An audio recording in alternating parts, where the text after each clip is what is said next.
pertama, yaitu potensi keterjadian bencana alam di Provinsi Lampung dan langkah bencananya yang akan disampaikan oleh Bapak Dr. Andes Zadrah Al-Dupe MSI selaku Kepala UPT MKG ITERA.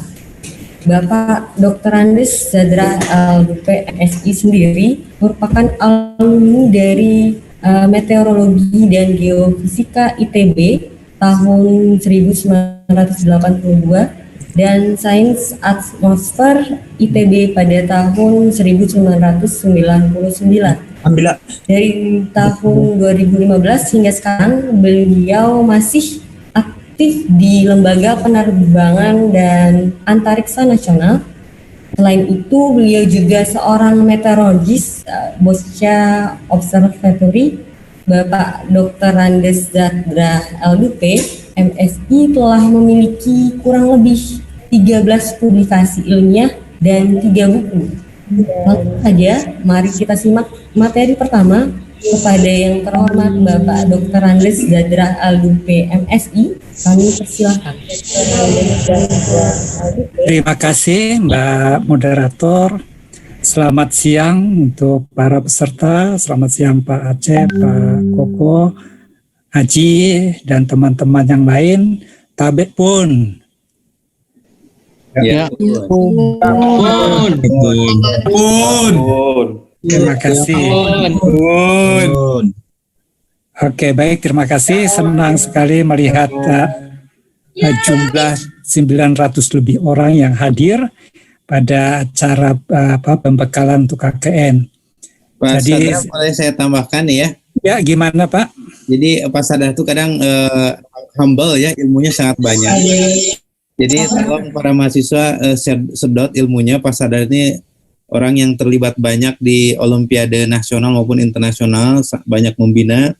Sebenarnya kita lagi mencari hunting orang-orang hebat dari daerah. Pak Sadar sendiri dari daerah yang NTT Pak ya? Betul, Nah, Kupang. tapi ilmunya luar biasa gitu ya. Jadi tidak pernah kita kita selalu optimis dari daerah kita bisa dapatkan orang-orang hebat seperti itu. Nah, cuman masalahnya Pak Sadar sebagai pembina nasional takutnya konflik kepentingan, makanya tidak bagian materinya gitu ya. Jadi materinya silahkan didistribusikan dan sebagainya. Ilmu-ilmunya menurut saya sangat banyak. Tolong disedot betul ya terkait ini, karena terkait tanggap bencana itu isu besar nasional dan itu ada di sekitar kita. Itu Pak Sadar, terima kasih. Terima kasih Pak Asep. Jadi sekali lagi saya ingin menceritakan sedikit sebelum kita mulai bahwa sejak saya jadi kepala UPT MKG, kemudian kejadian tsunami tahun 2018, maka MKG sebagai UPT yang berkaitan langsung dengan itu mempunyai program untuk mempersiapkan masyarakat menjadi masyarakat yang tanggap bencana. Nah, kebetulan bahwa KKN punya program sehingga kita bisa kerjasama. Maka muncullah ide tentang tanggap bencana, kira-kira seperti itu, Dek.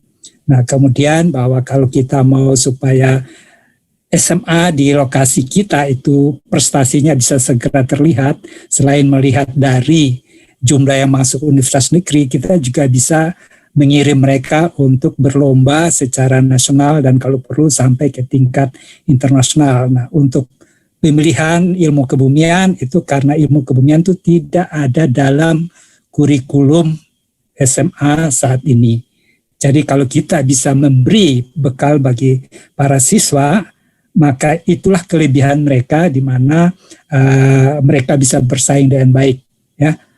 Oke, Mbak, saya bisa izin untuk bagi layar. Oke, silakan Bapak. Mudah-mudahan tidak salah pilih. Ini. Karena gagap teknologi, jadi biasanya suka bingung sendiri.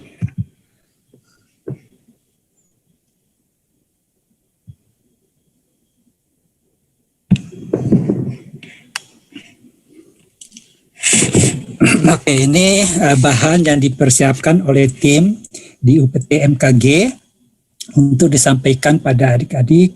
Nah, kemudian saya minta ditambahkan ada 3 PowerPoint dari PPT-nya yang disampaikan oleh Kepala BMKG pada acara di ITERA.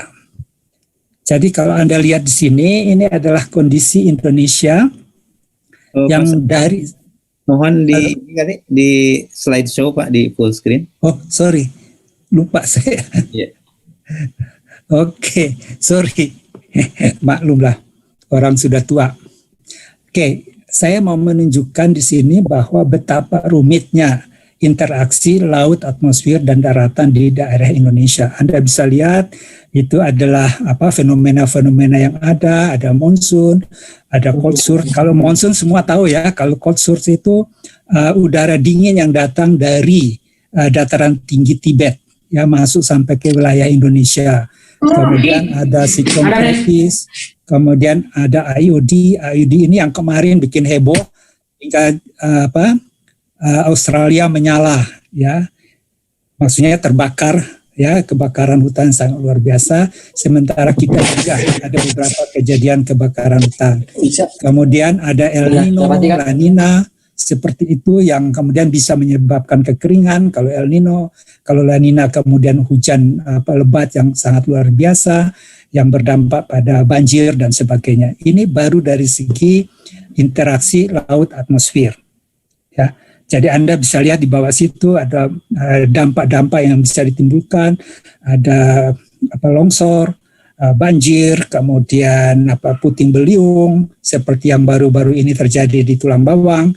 Kemudian angin kencang, kebakaran hutan, gelombang besar di laut dan sebagainya.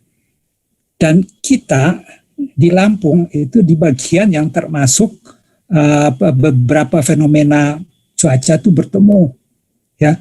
Yang kemudian kalau Anda ingat kejadian tsunami Desember 2018 itu muncul istilah baru dalam dunia sains atmosfer yaitu meteotsunami.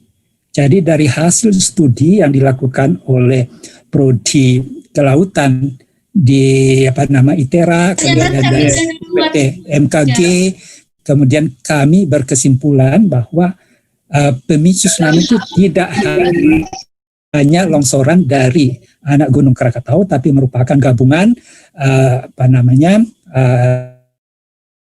gelombang karena longsoran itu plus storm surge oleh badai kenanga yang ada di selatan Lampung pada saat itu. Jadi Anda bisa lihat fenomena-fenomena ini saling berinteraksi karena menghasilkan bencana hidrometeorologi. Itu baru dari segi atmosfer laut, ya. Nah, kalau kita lihat sendiri kondisi geologi kita itu ada di Ring of Fire, ya. Dan Sumatera itu sangat terkenal dengan jumlah gunung apinya, kan gitu ya. Dan Lampung punya satu gunung api yang sangat terkenal, yaitu anak Krakatau, yang ibunya bikin heboh pada tahun 1883. Ya. Nah, itu semua mau menunjukkan bahwa potensi kejadian bencana itu sangat luar biasa di wilayah Lampung. Nah, ini satu lagi bahan dari Kepala BMKG yang menunjukkan bahwa ternyata ada kecenderungan jumlah gempa di Indonesia terus meningkat. Ya, Anda bisa lihat di situ dari 2013 sampai 2019 terus terjadi kenaikan jumlah gempa. Dan kita di Lampung itu semua jenis bencana ini bisa muncul. Nah, oleh karena itu maka kita harus mempersiapkan. Lampung paket lengkap Pak ya? Bagaimana Pak? Lampung termasuk paket lengkap untuk bencana ya? Betul. Yang kurang cuma longsoran salju Pak. Oh, oke. Jadi semua dari gempa, gunung api, kemudian bencana kelautan, bencana meteorologi, semua ada Pak, Lampung itu. Nah, oleh karena itu, maka kita harus mempersiapkan masyarakat yang baik, sehingga mereka siap gitu. Ya, karena kalau ada bencana, kan kalau masyarakat siap, maka kita bisa menurunkan korban. Jadi risiko itu akan berkurang kalau masyarakat bisa disiapkan dengan baik. Jadi kalau kita lihat, maka kita akan bicara tentang definisi bencana itu apa, kemudian apa yang bisa kita lakukan. Nah, berdasarkan Undang-Undang 24 tahun 2007, bencana itu didefinisikan seperti yang Anda baca. Bencana adalah peristiwa atau rangkaian peristiwa yang mengancam dan mengganggu kehidupan dan penghidupan masyarakat yang disebabkan baik oleh faktor alam dan atau non-alam maupun faktor manusia sehingga mengakibatkan timbulnya korban jiwa manusia, kerusakan lingkungan, kerugian harta benda, dan berdampak secara psikologis. Itu definisinya. Ya. Nah, kalau kita lihat sendiri bencana itu tadi sudah disebutkan dibagi atas 3 jenis, yaitu bencana alam, non-alam, dan bencana sosial. Nah, tapi dalam kesempatan ini saya akan lebih menekankan pada bencana alam. Ya, jadi yang disebut bencana alam itu bencana yang terjadi oleh peristiwa atau serangkaian peristiwa yang disebabkan oleh alam, antara lain berupa gempa bumi, tsunami, gunung api meletus, banjir, kekeringan, badai, topan, dan sebagainya. Itu yang disebut sebagai bencana alam. Ya. Non-alam itu adalah kejadian yang disebabkan atau diakibatkan oleh rangkaian peristiwa non-alam, antara lain berupa gagal teknologi, atau gagal modernisasi, atau epidemi, atau wabah penyakit, dan sebagainya. Sedangkan kalau yang disebut sebagai bencana sosial adalah yang disebabkan oleh peristiwa atau rangkaian peristiwa yang diakibatkan oleh manusia yang meliputi konflik sosial antar kelompok, antar komunitas, dan teror. Kira-kira seperti itu. Ya, jadi kalau kita buat diagram bencana alam gitu ya, atau bencana itu adalah potensi, ya, ancaman. Kemudian masyarakat siap atau tidak, itu disebut kerentanan. Jadi masyarakat di sini bukan hanya secara sosial tapi juga lingkungan. Itu yang disebut dengan kerentanan. Gabungan dari kedua-dua, dari ancaman kerentanan, itu adalah risiko bencana. Kalau terjadi maka akan berdampak. Apakah besar atau kecil, itu gabungan dari itu. Ya. Kemudian ada pemicu, kemudian timbul bencana.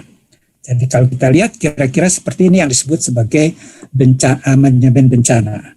Ada risiko yang disebut sebagai hasil dari bencana dikali dengan kerentanan dibagi dengan kapasitas. Nah, kalau lihat dari gambar ini Anda bisa bayangkan yang mana itu kapasitas, yang mana itu kerentanan, yang mana itu hazard atau bahaya, kemudian risikonya kayak apa. Jadi ini contoh tikus, ya. Dia mau ngambil umpan di situ yang kemudian ada di perangkap. Ya. Jadi umpan ini perangkap ini adalah hazardnya. Ya. Jadi kalau tikus itu mau ambil maka ada risiko yang dia harus tanggung. Kan gitu. Nah, kemudian kerentanannya adalah tikus itu siap atau enggak. Nah, dalam hal ini itu dinyatakan sebagai kapasitas. Jadi kalau kapasitasnya bagus, maka kerentanannya jadi kecil. Ya, nah, Anda bisa lihat situ tikusnya dikasih helm, ya. Jadi kalau pas kepalanya muncul kayak umpan, perangkapnya bergerak, yang kena helmnya, ya. Mudah-mudahan seperti itu. Nah, hal-hal seperti ini yang perlu menjadi perhatian kita kalau kita ingin mengurangi risiko, ya, yang terjadi kalau terjadi bencana. Jadi ini saya loncat, gitu ya. Nah, kalau kita lihat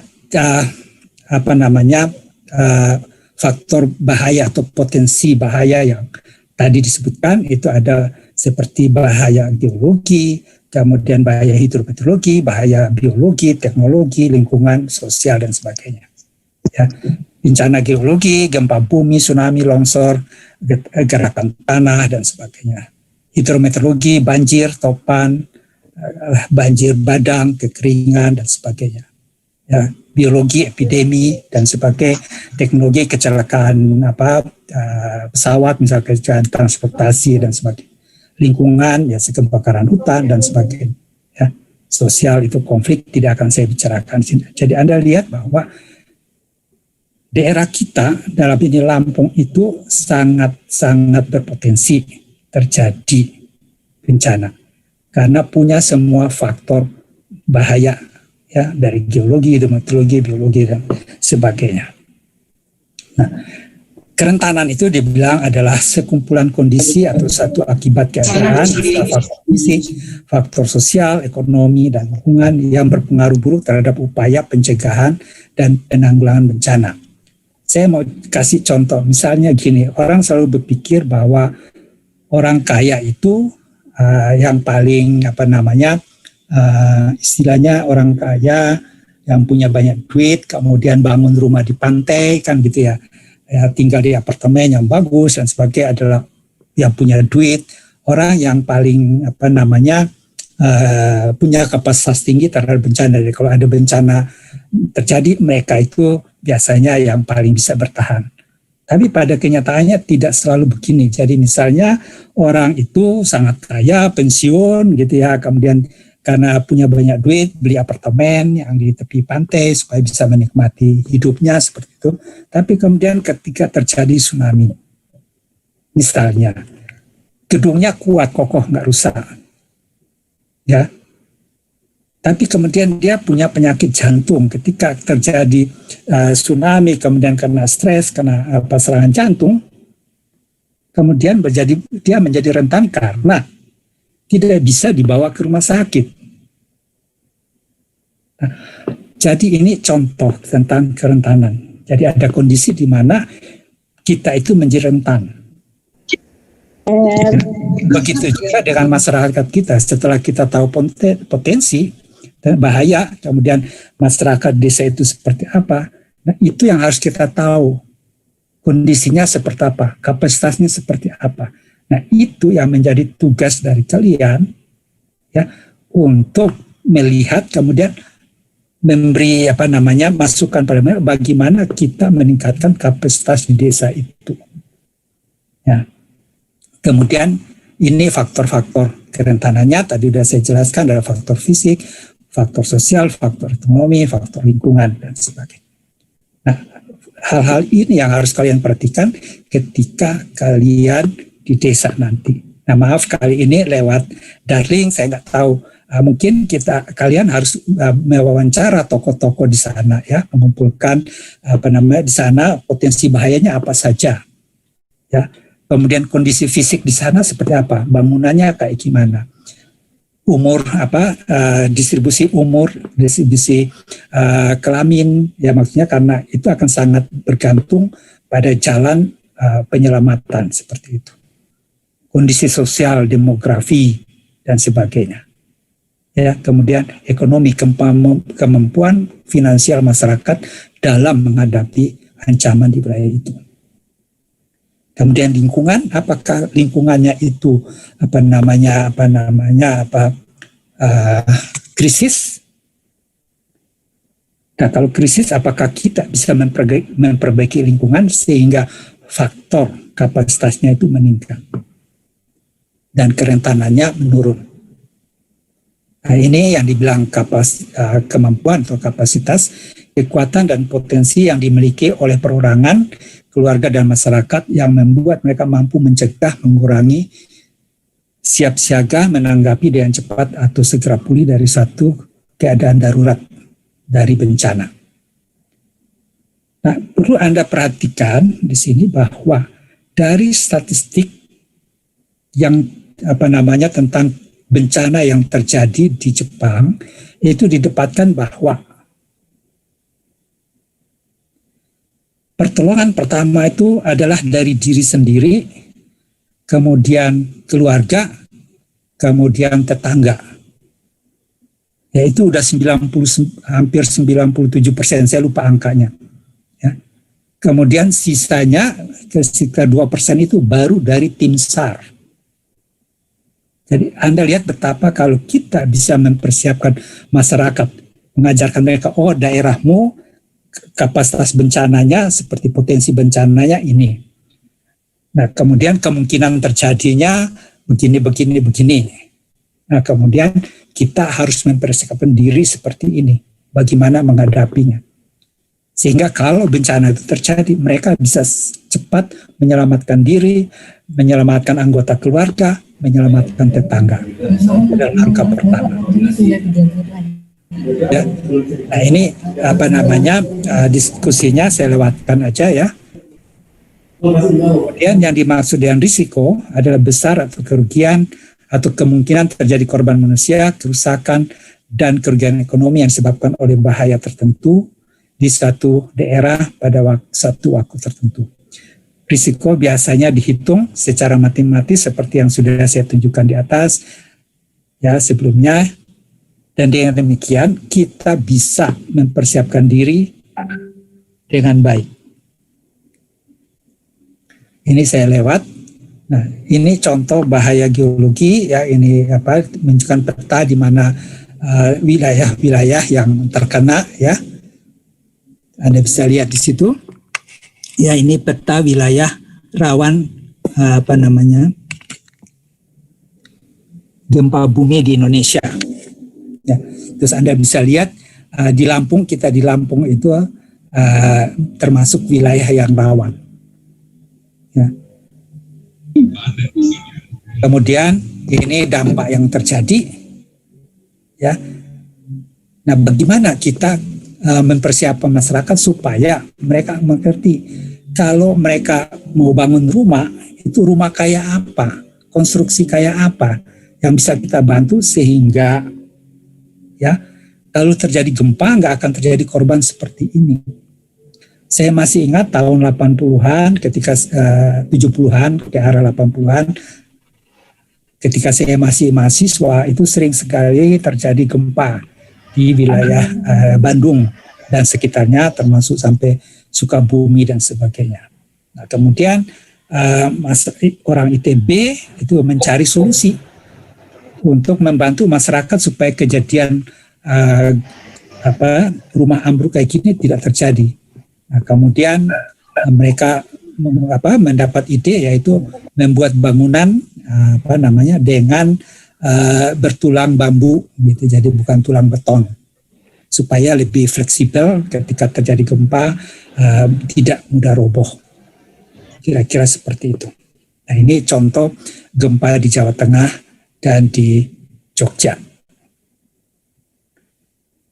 Nah, kemudian gunung api ya, kita memang tempat di mana disebut sebagai wilayah Ring of Fire. Ya, pertemuan bahkan dari 3 lempeng tektonik yang kemudian menyebabkan ada sekitar 128 gunung api aktif.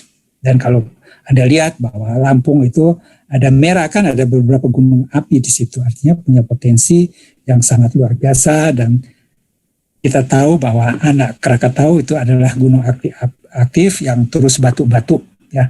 Mudah-mudahan dia hanya batuk saja ya. Ini saya lewat saja. Ini bagaimana orang Jogja berusaha mengatasi apa yang terjadi dengan Gunung Merapi. Nah, kemudian ini dari segi meteorologi. Maaf, mata saya itu udah tidak bisa lagi membaca notasi-notasi kecil di situ, tapi Anda bisa lihat bahwa kita itu merupakan daerah monsun, kemudian hujannya itu akan terjadi di akhir dan sampai awal tahun. Ya, nah, kalau kalian ke sana atau ke wilayah, coba perhatikan bagaimana kita mempersiapkan diri menghadapi musim penghujan di mana potensinya adalah banjir bandang, longsor. Jadi perhatian kalian untuk mempersiapkan sehingga kejadian itu tidak memakan korban. Bukan setelah musim penghujan baru lakukan persiapan, tapi ketika musim kemarau. Ya, ini contoh kejadian tanah longsor. Biasanya ada tanda-tandanya, misalnya daerah lereng yang cukup terjal, kemudian kalian perhatikan apakah di situ ada pohon yang miring, kan gitu ya. Karena terjadi gerakan tanah. Kemudian kalian perhatikan juga bagaimana aliran air tanahnya, itu akan sangat membantu ya untuk melihat daerah yang punya potensi bahaya longsor. Dan demikian membantu masyarakat bagaimana jalan keluarnya. Ya, contoh di sini dibikin terasering kan, ini Anda bisa lihat di sini gitu. Kemudian mungkin juga Anda bisa usulkan penanaman pohon. Nah, pohonnya bisa tanya ke kebun raya, pohon apa yang akarnya kuat untuk menahan tanah. Kira-kira seperti itu.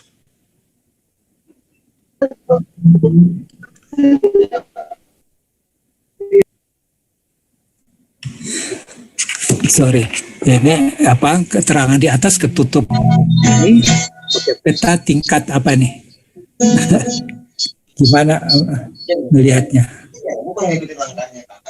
Peta tingkat keamanan bencana tsunami. Ya, sorry. Anda bisa lihat di situ yang merah itu yang tingkat rentan terhadap tsunami paling besar. Ya. Anda lihat itu yang di timur. Bagaimana? Halo? Merah itu adalah daerah yang sangat rawan tsunami. Ya, kita lihat di situ bahwa Lampung merupakan daerah yang rawan sekali. Ya. Kemudian ini contoh kejadian tsunami. Waktu di Aceh, saya membantu di Aceh. Kemudian saya naik ke rumah ini untuk lihat kapal ini. Ya. Kemudian yang sini ini adalah kejadian-kejadian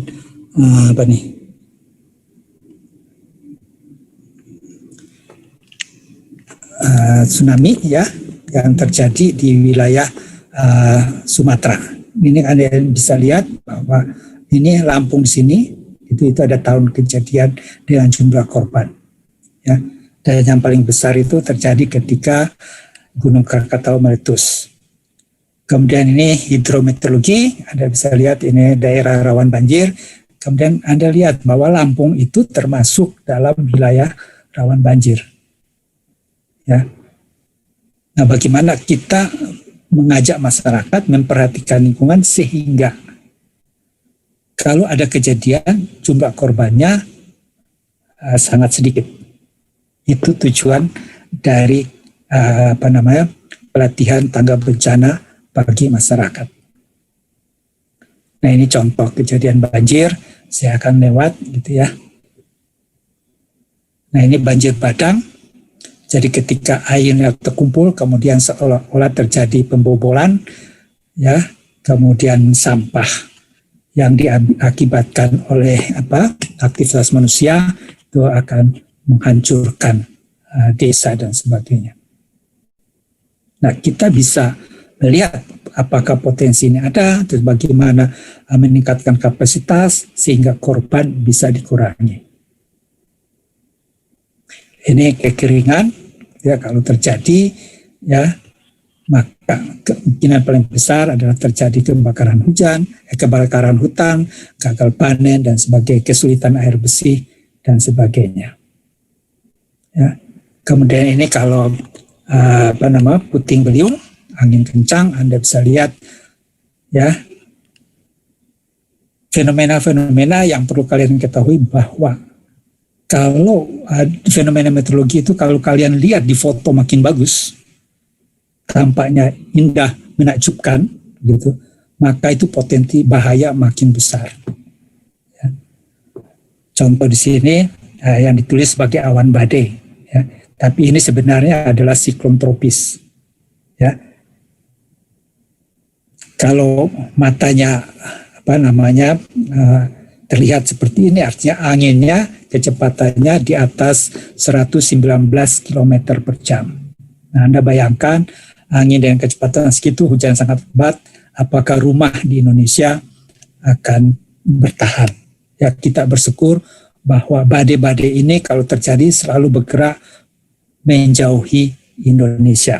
Jadi kita hanya akan kena oleh ekornya. Walaupun demikian, jumlah korban yang timbul bisa sangat besar. Contoh, saya lupa kejadian tahun 80-an, ya, itu ada badai namanya badai Fiona yang terjadi di selatan Jawa, di selatan Indonesia Timur. Kemudian ekornya menyebabkan 100 orang di Pulau Flores. biologi saya akan lewat saja gitu ya, kalian bisa baca sendiri. Kalau teknologi juga demikian, ya kecelakaan pesawat, kemudian radiasi nuklir karena kecelakaan pembangkit listrik tenaga nuklir dan sebagainya. Nah ini contoh kebakaran, ya, masalah lingkungan, dan di kita itu kejadiannya selalu setiap tahun pada musim kemarau itu muncul.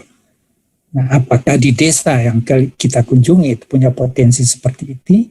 Kemudian apakah kita bisa memberi peringatan jauh hari sebelum? Atau bagaimana tindakan yang harus dilakukan untuk mencegah terjadi kebakaran? Hal-hal yang menarik yang bisa kalian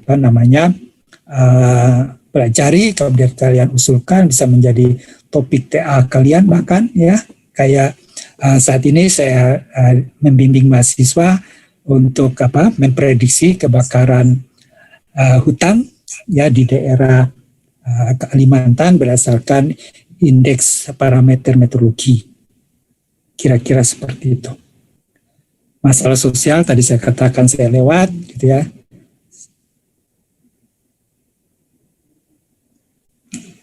Nah, masalah ini yang harus menjadi perhatian kita. Saya ingin tunjukkan pada kalian gambar ini. Ya, kalian bisa lihat di sini ada kejadian bencana, kemudian begitu setelah kejadian bencana maka kondisi yang dilakukan oleh Basarnas, Badan Penanggulangan Bencana, BPBD, itu melakukan tugasnya adalah di sini, ya, tanggap darurat. Kemudian setelah tanggap darurat selesai, dilakukan upaya pemulihan. Nah, setelah itu kita harus pikirkan bagaimana mencegah supaya tidak terjadi lagi. Kalaupun terjadi, korbannya tidak seperti itu. Ya, kita mempersiapkan masyarakat sehingga, ya, masyarakat siap menghadapinya.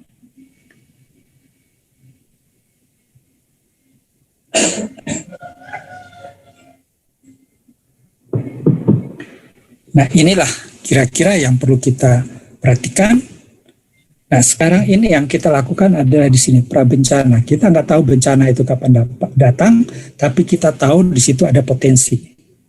Ya, entah gempa, entah banjir, kebakaran, dan sebagainya. Nah, bagaimana kita mempersiapkan masyarakat sehingga kalau kejadian, maka korbannya menjadi sedikit. Itu tujuannya.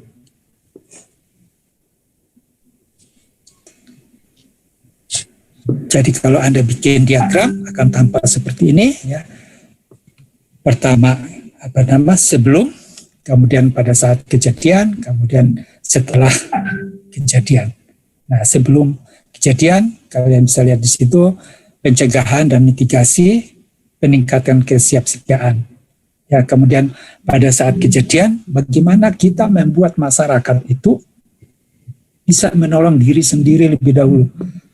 Karena sekali lagi bahwa pertolongan pertama itu adalah dari diri sendiri, dari keluarga, kemudian baru kira-kira 2% itu dari Basarnas. Ya.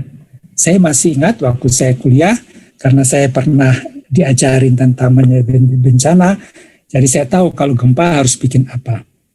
Ya. Saya ingat ada 2 kejadian. Yang satu ketika sedang nonton di bioskop.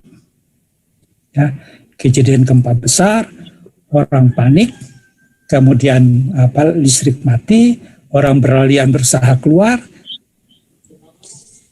Ternyata gedungnya cukup kuat, jadi nggak ada apa-apa. Kemudian ketika semua jadi tenang kembali, banyak yang patah kaki, patah tulang karena keinjak, karena jatuh di tangga, kemudian keinjak. Kemudian satu lagi ketika di tempat kos, gitu ya. Kami ada berlima kos gitu, begitu ada kejadian gempa besar, temannya 4 orang ini berusaha lari keluar dari rumah, saya tetap tidur di tempat tidur. Karena kalau rumah ini akan runtuh, maka langkah pertama saya ya masuk ke kolong meja yang ada di samping tempat tidur. Jadi saya tenang tempat tidur. Teman yang 4 orang ini sampai depan pintunya tidak bisa dibuka karena rumahnya sedang bergerak. Ya. Sehingga pintu nggak terbuka. Nah, kalau longsor mereka dari situ sangat berbahaya. Nah, hal-hal seperti itu yang harus kita ajarkan pada masyarakat, bagaimana kita bersikap ketika terjadi bencana. Kemudian bagaimana kita menolong diri sendiri, kemudian menolong keluarga, dan baru menolong tetangga. Nah, setelah itu adalah tugas pemerintah untuk melakukan pemulihan.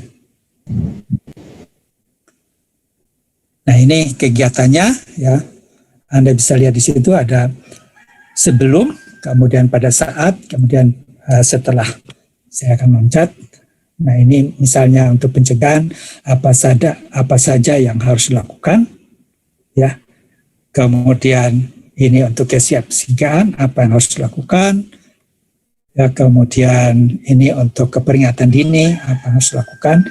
Kami di ITB itu mencoba melakukan seperti ini untuk wilayah yang sering kejadian banjir. Kami membuat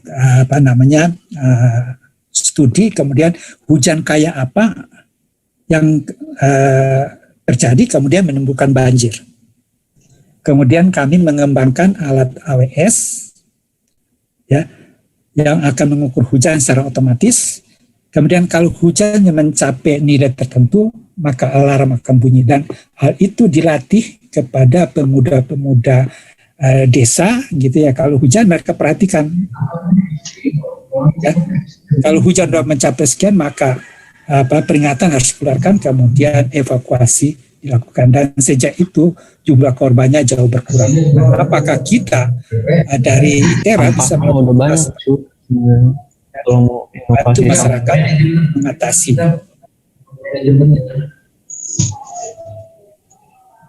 Mitigasi, misalnya ini bangunan tadi udah saya singgung, bagaimana kita membuat struktur dan sebagainya untuk mitigasi bencana yang mungkin terjadi. Nanti kita bisa diskusi. Kemudian tanggap darurat, ya pada saat kejadian ini yang tadi sudah saya singgung, kita harus bisa menolong diri sendiri, menolong keluarga, kemudian baru menolong tetangga.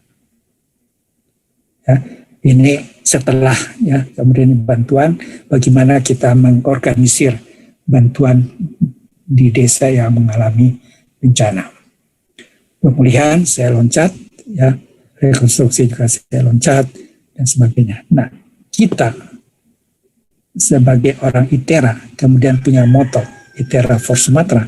Nah, bagaimana kita membantu masyarakat mempersiapkan diri, ya, sehingga kalau terjadi korbannya sangat sedikit. Oke, mungkin dari saya seperti itu. Terima kasih untuk perhatian kalian. Nanti diskusinya waktu masuk ke bagian diskusi, ya, kita tanya jawab di situ. Terima kasih, Mbak. Silakan.